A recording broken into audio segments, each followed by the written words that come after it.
রমজান মাসের কি যে শান, নাজিল হলো আল কোরআন।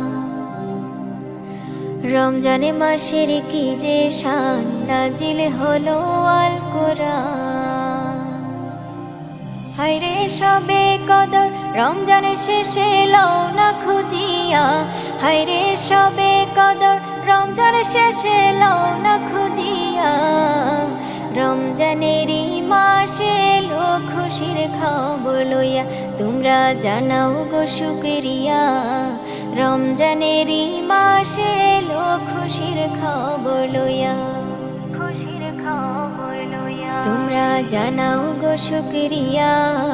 রমজানেরই মাসে এলো খুশির খবর লইয়া, তোমরা জানাও গো শুকরিয়া। রমজানেরই মাসে এলো খুশির খবর লইয়া।